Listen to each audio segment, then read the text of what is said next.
Welcome to The Explainer. Today, we're diving deep into the ideas of one of psychology's most famous and controversial figures, Sigmund Freud. We're going to uncover the hidden forces that just might be secretly running the show inside your head.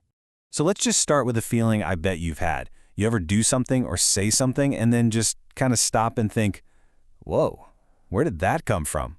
It's that weird feeling of being a bit of a mystery, even to yourself.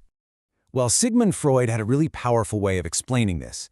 He said our mind is like an iceberg. You know the tiny little tip you can see sticking out of the water? That's your conscious mind, everything you're aware of right this second. But the real story, the huge, massive chunk of ice hidden underneath, that's where all the action is. Okay, so let's take a deep breath and dive down into those hidden depths. Because according to Freud, this is where the real secrets to who we are buried. So Freud basically gave us a map to this underwater world. He split it into 3 levels: the conscious, the preconscious, and then the big one he was really fascinated with, the deep, dark, mysterious, unconscious. All right, so the conscious part, super simple. It's whatever you're thinking about right now. The preconscious is kind of like your brain's waiting room. It's got memories you can easily call up. You know, like what you had for dinner last night. But the unconscious, oh, that is the game changer. Freud said this hidden part of us is the real engine driving pretty much everything we do. And that right there, that's the key idea. This hidden part of our mind has all the raw energy, all the primitive drives, and all the forgotten memories that are secretly pulling the strings, often without us even having a clue what's going on.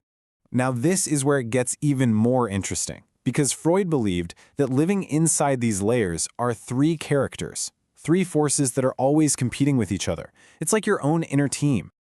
So the easiest way to imagine this is like a non-stop debate happening inside your head. You've got this impulsive kid who wants everything right now. Then you have the realistic manager who's just trying to get through the day. And of course, you've got the super strict rule keeper. Let's meet them: the id, the ego, and the superego. So here's the job description for each.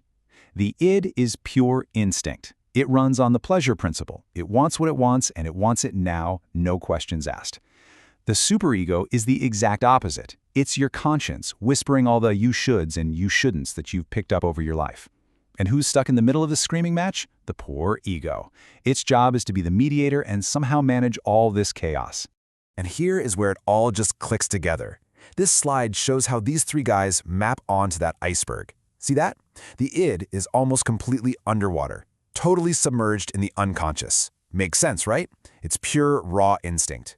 The ego and superego, though, they have to work across all the different levels, constantly trying to balance our deepest, darkest desires with the rules of the outside world. So what do you think happens when this inner team is totally at war? When the id is screaming for a cookie and the superego is yelling, "No way, that's bad for you." Yep, you guessed it. According to Freud, that intense internal tug-of-war is the root cause of a feeling we all know and we all hate: anxiety.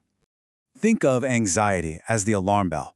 It's the ego's flashing red light. It's an emergency signal that it's losing its grip, that it can't handle the demands of the id and the harsh judgments of the superego. It's that horrible feeling of being trapped between what you want to do and what you think you should do. But listen, the ego isn't just a helpless victim here. Not at all. It's actually pretty clever. To protect itself from all this pressure, it's developed a whole arsenal of secret shields. And these secret weapons, Freud called them defense mechanisms. You can think of them like the ego's personal bodyguards, deployed automatically to protect us from the pain and stress of anxiety. Okay, now this is the really wild part. There are rules to how these shields work. First, their only job is to protect you from anxiety. Second, and this is crucial, they work unconsciously. You don't even know you're using them.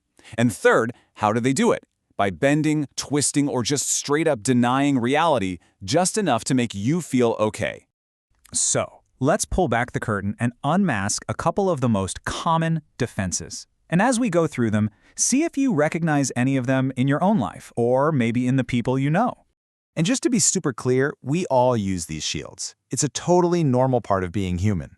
But understanding what they are can give you some pretty incredible insights into why you do the things you do. Okay, first up, the big one, repression. You can think of this as motivated forgetting. The ego takes a memory or an impulse that's just too painful or scary to deal with, and it shoves it so deep down into the unconscious that you genuinely cannot remember it. It's not just ignoring it, it's making it vanish from your awareness. And then you've got a total classic, displacement. Okay, imagine you are absolutely furious with your boss, but you can't yell at them, right? You'd get fired. So your ego cleverly redirects that anger onto a much safer target. You get home, and all of a sudden you're snapping at your partner or kicking the dog's water bowl. The feeling, the anger, is exactly the same, but the target has been safely swapped out. So, when you start to understand these hidden forces, the unconscious, that constant war between your id, ego, and superego, and all the little shields your ego uses to survive, it's not just a psych lesson anymore. It's like getting a new playbook for understanding yourself.